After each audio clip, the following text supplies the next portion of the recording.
आज के वीडियो में हम लोग कोल गैसिफिकेशन के बारे में समझेंगे। कोल गैसिफिकेशन है क्या, इससे फायदा क्या होने वाला है एंड इसकी जरूरत क्या है। उसके अलावा मैं आपको बताऊंगा कि coal gasification and green hydrogen में क्या सिमिलैरिटी है और क्या डिफरेंसेस है।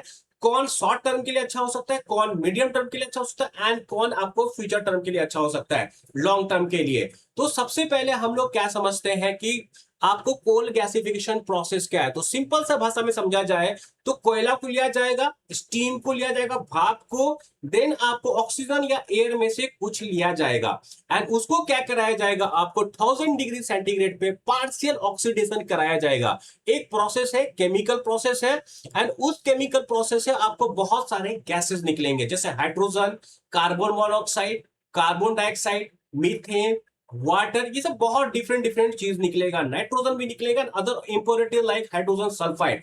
देखो मैं थोड़ा टेक्निकल बता रहा हूं, लेकिन आपको शेयर मार्केट में पैसा बनाना है तो थोड़ा बहुत टेक्निकल सीखना पड़ेगा। आप अगर एक टेक्निकल कंपनी में पैसा लगाओगे, ग्रीन हाइड्रोजन वाली कंपनी में पैसा लगाओगे और आपको पता ही नहीं है कि ग्रीन हाइड्रोजन क्या है, तो पैसा नहीं बनेगा ना मेरे दोस्त। तो आपको यही बता रहा हूं कि समझना पड़ेगा ये सब थोड़ा। तो क्या हो रहा है, कोल गैसिफिकेशन के प्रोसेस में क्या होगा, बनेगा बहुत सारा gas, hydrogen, carbon monoxide, carbon dioxide, methane. I hope कि आपने 9-10 पढ़ा होगा, ये इन चीजों का बारे में पढ़ा होगा 9-10 क्लास में। देन क्या किया जाएगा, ये जो यहां से गैसेस निकल रहे हैं उसका क्लीनिंग एंड कंडीशनिंग किया जाएगा और यहां से आपको इंप्योरिटीज हटाया जाएगा। जैसे आपको हाइड्रोजन सल्फाइड वगैरह हो गया, वो सब इंप्योरिटीज हटाया जाएगा एंड देन आपको बचेगा hydrogen and carbon monoxide. Basically ये दोनों वो गैस है जिनको सिन गैस बोला जाता है एंड जिनका यूज करके बहुत सारे डिफरेंट डिफरेंट मॉलिक्यूल्स बनेंगे। वो क्या है, एक तो ग्रीन हाइड्रोजन खुद हो गया, देन आपको मेथनॉल हो गया, अमोनिया हो गया, फ्यूल सिंथेटिक हो गया, केमिकल्स वगैरह हो गए। तो आप यहाँ पे क्या नोटिस कर रहे हो, यहाँ पे इंडायरेक्टली वो कंपोनेंट्स बन रहे हैं जो कि आपको क्रूड का इस्तेमाल करके बनता है, जो कि आपको एक तरह से नेचुरल गैस का सब्स्टिट्यूशन बनेगा फ्यूचर में। तो आप यहीं पे समझ गए होंगे कि कोल गैसिफिकेशन का इस्तेमाल क्या है, पर्पस क्या है। तो बेसिकली इनका पर्पस है, जो अपना क्रूड है, क्रूड पे डिपेंडेंसी है एंड जो नेचुरल गैस पे डिपेंडेंसी है उसको खत्म करना, धीरे धीरे रिड्यूस करना। खत्म करना तो उतना आसान नहीं है, धीरे धीरे रिड्यूस करेंगे। By 2050, by 2070 we may be independent of crude. लेकिन आज के टाइम पे क्या है कि थोड़ा डिपेंडेंट, थोड़ा धीरे धीरे हमें आपको पुश लेना पड़ेगा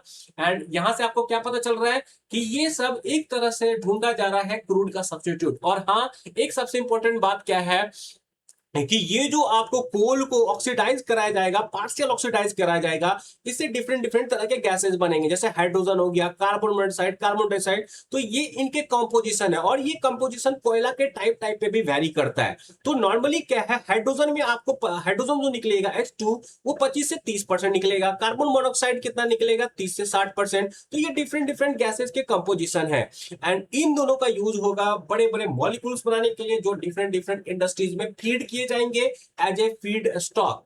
एंड उसके बाद मैं आता हूं, एक और डायग्राम दिखाता हूं। तो ये है आपको एक्चुअल प्रोसेस। यहां पे क्या हो रहा है समझो अच्छे से। तो यहां पे क्या हुआ, सिन गैस निकला। सिन गैस तो आपको पता चल गया, सिन गैस हाइड्रोजन हो गया, कार्बन मोनोऑक्साइड हो गया, ठीक है। एंड यहां पे कार्बन डाइऑक्साइड भी हो गया। तो कार्बन डाइऑक्साइड में क्या किया जाएगा, कार्बन कैप्चर। आपने अगर मेरा ग्रीन हाइड्रोजन का वीडियो देखा है और याना पावर को देखा है तो आपने ये समझा होगा कि कार्बन कैप्चर करके कोई चीज होता है। तो बेसिकली क्या है, कार्बन कैप्चर में क्या होता है, जो कार्बन डाइऑक्साइड एलिमेंट आपको निकल रहा है, जो प्रदूषण कर रहा है अपने एनवायरमेंट में, उसको हम कैप्चर कर लेंगे। कैप्चर कर लेंगे और बनाएंगे क्या, मेथनॉल। ठीक है, मेथनॉल क्या होगा, methanol as a fuel use होगा डिफरेंट डिफरेंट सेक्टर में। तो आई होप कि आपको समझ में आया। यहां से दो प्रॉब्लम सॉल्व हो रहा है, एक पॉल्यूशन कम होगा, फ्यूल भी मिल गया हमें। तो उसके बाद क्या है, ये कार्बन डाइऑक्साइड कार्बन कैप्चर वाला हो गया, तो पॉल्यूशन नहीं होगा। लेकिन क्या ये प्रदूषण को पूरी तरह से एलिमिनेट करेगा, वो मैं आगे बताऊंगा आपको।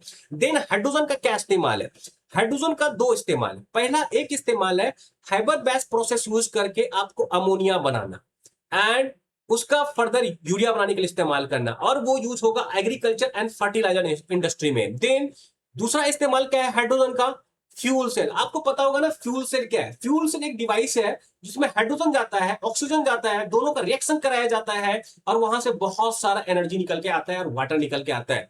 एंड वो है क्लीन फ्यूल एंड पावर, जिससे कि डेटा सेंटर वगैरह पावर हो सकता है, गाड़ी वगैरह भी चल सकता है। एंड यहाँ पे दूसरा कौन सा गैस है, कार्बन मोनोऑक्साइड। कार्बन मोनोऑक्साइड का आपको रिएक्शन कराया जाएगा हाइड्रोजन से एंड उसका डिफरेंट डिफरेंट प्रोसेस के through catalytic synthesis, chemical synthesis, direct reduction के थ्रू आपको डिफरेंट डिफरेंट इंडस्ट्रीज में यूज होगा, जैसे डीजल, जेट फ्यूल, ठीक है, सिंथेटिक फ्यूल्स बनाने में, डीजल जेट फ्यूल बनाने में, मेथनॉल एंड उसके डेरिवेटिव्स, स्टील प्रोडक्शन में यूज होगा। और वो कहां कहां होगा, transportation, power sector, chemical, steel mining, ये सब डिफरेंट डिफरेंट इंडस्ट्री में इसका इस्तेमाल होगा। तो आप क्लियर कट यहां पे समझ गए होंगे क्या हो रहा है।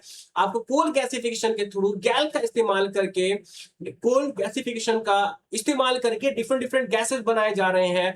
फिर again different different chemical process से डिफरेंट डिफरेंट कंपाउंड बनाया जा रहा है, जिसका यूज होगा इन शॉर्ट डायरेक्टली और इनडायरेक्टली जो क्रूड के प्रोडक्ट्स होते हैं और जो नेचुरल गैस का प्रोडक्ट होता है जो कि ओमान वगैरह से, मिडिल ईस्ट वगैरह से आता है, उसका सब्स्टिट्यूट करने में। तो मैं आपको अगेन एक बार बता रहा हूं, अगर आपको मैंने नहीं बताया है तो going forward around 2047 2070 India will be the exporter. हम लोग दुनिया को, जैसे आज के टाइम पे मिडिल ईस्ट वाले हमें तेल एक्सपोर्ट करते हैं, हम दुनिया को हाइड्रोजन के प्रोडक्ट एक्सपोर्ट करेंगे, हम कोल गैसिफिकेशन के प्रोडक्ट एक्सपोर्ट आपको एक्सपोर्ट करेंगे दुनिया को। और वो क्या होगा, जैसे कि आपको ग्रीन अमोनिया हो गया, जैसे कि आपको मेथनॉल हो गया, मिथेन हो गया, डिफरेंट डिफरेंट तरह का गैस एक्सपोर्ट करेंगे, डिफरेंट डिफरेंट तरह का फीड स्टॉक आपको एक्सपोर्ट करेंगे। एंड धीरे धीरे अभी उसका शुरुआत हो चुका है, मतलब एटलीस्ट सरकार स्टेप्स तो ले रही है ना। आगे मैं बताऊंगा क्या क्या स्टेप्स लिया जा रहा है। देखो, अब मैं आपको एक और बात बताया था कि ग्रीन हाइड्रोजन प्रोसेस में एंड आपको कोल गैसिफिकेशन के प्रोसेस में क्या सिमिलरिटीज है, क्या डिफरेंस है, वो भी बताऊंगा। तो ये है आपको ग्रीन हाइड्रोजन वाला जो कंपोनेंट बनता है, कंपाउंड्स बनता है, उसका स्टेप्स। तो इसमें क्या होता है, रिन्यूएबल एनर्जी यूज करके इलेक्ट्रिसिटी बनाया जाएगा, क्लीन इलेक्ट्रिसिटी बनाया जाएगा। देन आपको एक इलेक्ट्रोलाइजर करके एक सामान होता है, ठीक है, उसमें वाटर दिया जाएगा एंड एक प्रोसेस बोला बोला जाता है इलेक्ट्रोलाइसिस। इलेक्ट्रोलाइसिस कराया जाएगा, उससे क्या होगा, ऑक्सीजन निकलेगा एंड हाइड्रोजन निकलेगा। ऑक्सीजन को क्या किया जाएगा, आपको एनवायरमेंट में रिलीज कर दिया जाएगा। एक बार फिर बता दे रहा हूं, आपको क्लीन एनर्जी बनाया जाएगा, that is solar, wind base इस्तेमाल करके इलेक्ट्रिसिटी बनाया जाएगा, रिन्यूएबल एनर्जी बनाया जाएगा।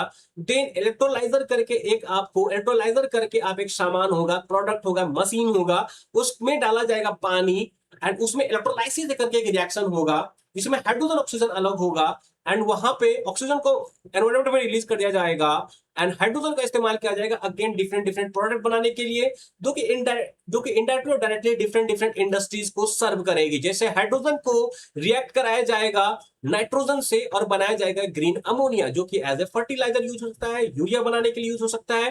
एंड अगेन वो जो हाइड्रोजन है उसको फीड किया जाएगा फ्यूल सिस्टम में ताकि वो डेटा सेंटर को एंड ट्रक वगैरह को पावर कर सके। एंड अगेन उसी हाइड्रोजन को अगर हम डिफरेंट प्रोसेस के थ्रू, कार्बन कैप्चर के थ्रू, डिफरेंट केमिकल प्रोसेस के थ्रू अगर हम रिएक्ट करवाए कार्बन डाइऑक्साइड से, तो वो बनाएगा ई मीथेन एंड दूसरा प्रोसेस के थ्रू वो बनाएगा आपको ई मेथनॉल। ई मीथेन का यूज कहां होगा, कुकिंग गैस के तौर पे। एंड ई मेथनॉल का यूज कहां होगा, आपको एयरक्राफ्ट वगैरह में, आपको देन क्या बोलते हैं, ये जो शिपिंग इंडस्ट्री होता है वहां पे यूज होगा। तो आपको क्या दिख रहा है, इन दोनों प्रोसेस में लगभग बन रहे हैं वही सामान, एग्रीकल्चर का सामान बन रहा है, ट्रांसपोर्टेशन का सेक्टर बन रहा है एंड केमिकल वगैरह का सामान बन रहा है। तो आपको क्या दिख रहा है, दोनों को एज अ क्या बोलते हैं सब्स्टिट्यूट देखा जा रहा है फॉर क्रूड एंड दूसरा क्या है, नेचुरल गैस। तो दोनों वही है। तो दोनों में से हमें यह समझना पड़ेगा कौन जीतेगा कौन हारेगा एंड क्या दोनों दोस्त है, क्या दोनों साथ में काम करेगा, ये भी समझेंगे। चलो अब मैं आपको यहाँ पे ये दोनों प्रोसेस तो बता दिया सिंपल भाषा में। वाटर में यहाँ पे क्या किया जाएगा, रिन्यूएबल एनर्जी, देन इलेक्ट्रोलाइसिस होगा, हाइड्रोजन ऑक्सीजन बनेगा, इसी हाइड्रोजन का इस्तेमाल किया जाएगा बहुत सारे डिफरेंट डिफरेंट केमिकल कंपाउंड्स बनाने में। And again coal gasification process में सीसीयूएस का यूज किया जाएगा, यहाँ पे डिफरेंट डिफरेंट गैसेस बनेंगे जिसका इस्तेमाल करके again different different chemical compounds बनाया जाएगा जो एज ए फीड स्टॉक काम करेगा डिफरेंट डिफरेंट इंडस्ट्रीज में। तो ये रहा डिफरेंस दोनों का। तो यहाँ पे क्या है, CO2 एमिशन ग्रीन हाइड्रोजन में ना के बराबर होता है, ठीक है, 0। कोल गैसिफिकेशन को अगर हम सीसीयूएस के साथ जोड़ दें, कार्बन कैप्चर के साथ जोड़ दें, तो लो होगा कार्बन डाइऑक्साइड एमिशन, लेकिन कम नहीं होगा। वहां पे क्या अदर पॉल्यूशन के बारे में अगर बात करें, जैसे हाइड्रोजन सल्फाइड्स वगैरह हो गया, ठीक है, तो इस केस में क्या हो रहा है, अगर आप देखो एस बनता है तो आपको ग्रीन हाइड्रोजन के केस में कुछ नहीं हो रहा है, वेरी लो। लेकिन आपको कोल गैसिफिकेशन के केस में अदर पॉल्यूशन बहुत ज्यादा हो रहा है। देन आपको कार्बन कैप्चर नीड है, ग्रीन हाइड्रोजन में बिल्कुल नहीं चाहिए। देन आपको यहां पे क्या है, यहां पे चाहिए, ठीक है। Carbon footprint lowest, lower than coal but not zero. Cost आज के टाइम पे हाइयर है, लो है, इसी की वजह से मैं बता रहा हूं आज के टाइम पे हो सकता है इमीडिएट 1-2 साल के लिए शायद coal gasification can be a good thing, पर गोइंग फॉरवर्ड आपको क्या होगा, ग्रीन हाइड्रोजन विल लीड, और वो मैं आपको दिखाता हूं कब क्या होने वाला है, ठीक है।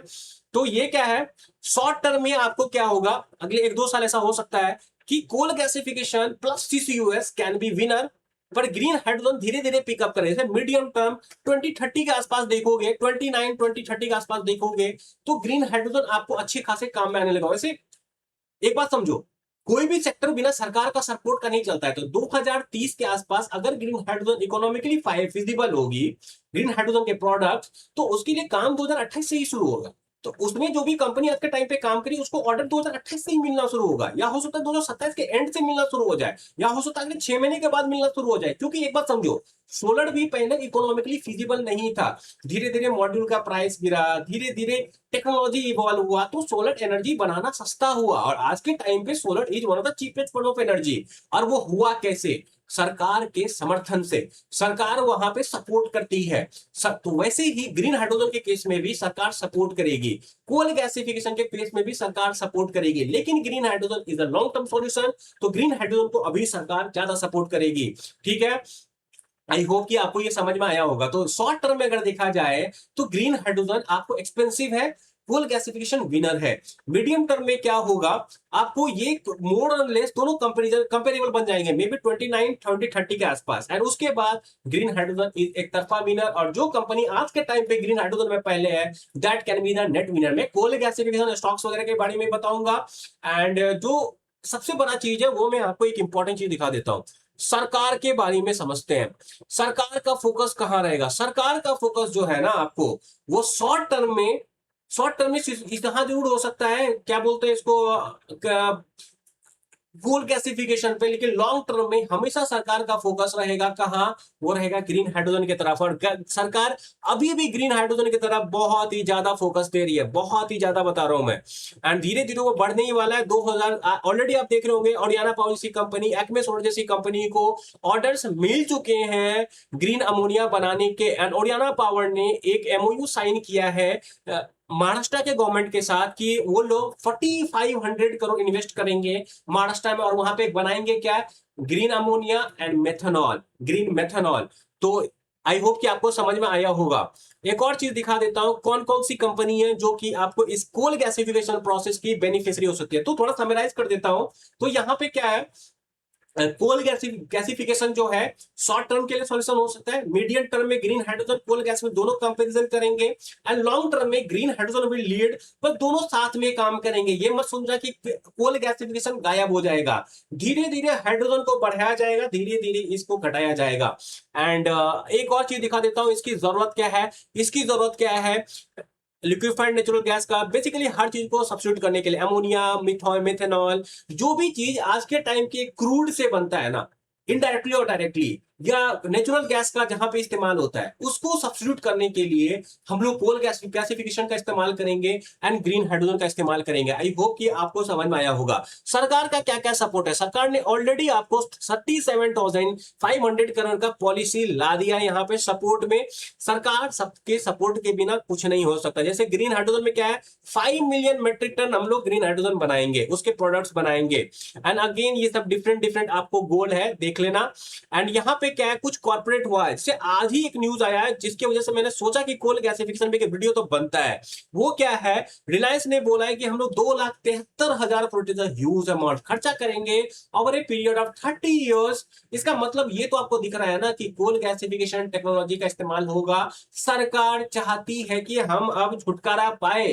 कोई भी लड़ाई कर रहा है, ईरान यूएसए का लड़ाई, ईरान इजराइल का लड़ाई से हमारा क्या लेना देना है, लेकिन हम सफर कर रहे हैं। कल के टाइम पे क्या क्या होगा, इसी वजह से चाइना हम पे कभी चढ़ सकता है। चाइना बहुत हद तक इंडिपेंडेंट हो चुका है, चाइना को उतना प्रॉब्लम नहीं है, लेकिन हमें प्रॉब्लम है। हमारा एक्चुअल दुश्मन पाकिस्तान नहीं है, पाकिस्तान को तो हम कभी भी हरा सकते हैं, लेकिन कल को अगर चाइना प्रॉब्लम क्रिएट करेगा और हम एनर्जी सिक्योरिटी हमारा नहीं रहेगा तो it will be very very difficult. और सरकार को एनर्जी सिक्योरिटी एंड डिफेंस ये दोनों चीज मजबूत करना ही करना है। दिस इज वाई आप देखोगे सोलर कंपनी सोलर सेल्स भी बना रही है, इनगोट्स एंड वेफर्स भी जाएगी बहुत ही जल्दी। क्यों? क्योंकि चाइना से छुटकारा चाहिए, अपना सप्लाई चेन अपने पास चाहिए, नहीं तो कल को हम प्रॉब्लम में पड़ सकते हैं। हाँ, थोड़ा बहुत गवर्नमेंट का सपोर्ट देना पड़ेगा, गवर्नमेंट को सपोर्ट करना पड़ेगा, इसीलिए तो हम लोग टैक्स देते हैं ना। ठीक है, आई होप कि आपको समझ में आ रहा होगा। तो रिलायंस का ये है, again Coal India and Mittal group, sorry Arcelor Mittal, Nippon Steel, इनने एमओयू किया है। क्या किया उन्होंने? कोल गैसिफिकेशन का प्लांट सेटअप करेंगे।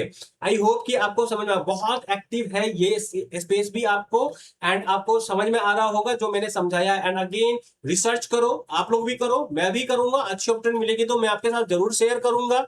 एंड एक और चीज बता देता हूँ, ये सब कुछ कंपनी है एक्चुअली जो मुझे यहाँ पे ज्यादातर कंपनी मिली वो आपको कौन सी है, वो आपको थोड़ी बड़ी बड़ी कंपनी जैसे वेल हो गया, फिर कोल इंडिया हो गया, जिंदल स्टील हो गया, डायरेक्ट यूजर है। कुछ कंपनी कोयला निकालेगी, कुछ ये गैसिफिकेशन वाला प्लांट बनाएगी, ठीक है, कुछ उनके प्रोडक्ट बना के आपको एक्सपोर्ट करेगी। मैं देखता हूं अभी कुछ छोटी कंपनी में ढूंढूंगा आप लोगों के लिए और आप लोग साथ शेयर जरूर करूंगा। तो यहाँ पे क्या है, लार्सन एंड टब्रो हो गया, देन आपको लार्सन एंड टब्रो ईपीसी वाले हो गए, इक्विपमेंट सप्लायर हो गए, थर्मेक्स हो गया टेक्नोलॉजी के लिए, Thermax is something to study, ठीक है, ये बात पे ध्यान देना। एएमएस हो गया, गेल इंडिया हो गया, एनएलसी हो गया, ये सारी कुछ कंपनीज हैं जो कि आप स्टडी कर सकते हो कोल गैसिफिकेशन के लिए।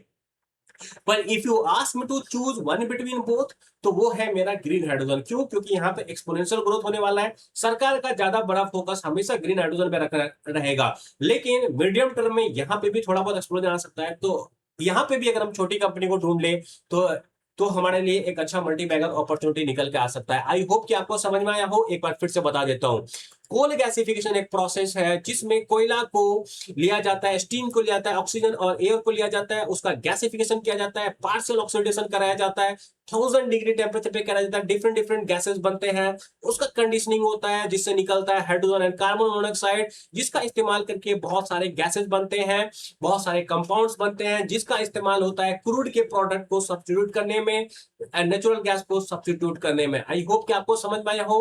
एंड सेम प्रोसेस हम लोग क्या करते हैं, ग्रीन हाइड्रोजन में दौड़ाते हैं, एक तरह से सिमिलर कंपाउंड्स वगैरह बनाते हैं। तो दोनों एक दूसरे के दोस्त हैं, दोनों मिलके साथ में चलेंगे। एंड या लॉन्ग टर्म के लिए green hydrogen is the option, not coal gasification. धीरे धीरे आपको क्या होगा, कोल गैसिफिकेशन घटेगा, ग्रीन हाइड्रोजन प्रोडक्ट्स बढ़ेंगे। जैसे जैसे ये चीप होता जाएगा, जैसे आज के टाइम पे सोलर चीप हो गया, फ्यूचर में ग्रीन हाइड्रोजन प्रोडक्ट्स भी चीप हो जाएंगे विद टेक्नोलॉजी। और टेक्नोलॉजी इवोल्यूशन, एंड ऐसा नहीं कि नहीं होगा, होगा। सोलर भी चीप हुआ, ये भी होगा। तो अगेन आई होप कि आपको मेरा वीडियो अच्छा लगा होगा। सबके साथ शेयर करो, बहुत नॉलेज वाला वीडियो है ये। हाइप करो मेरे वीडियो को एंड लाइक भी कर दो दोस्त अगर अच्छा लगा होगा। Thank you, bye.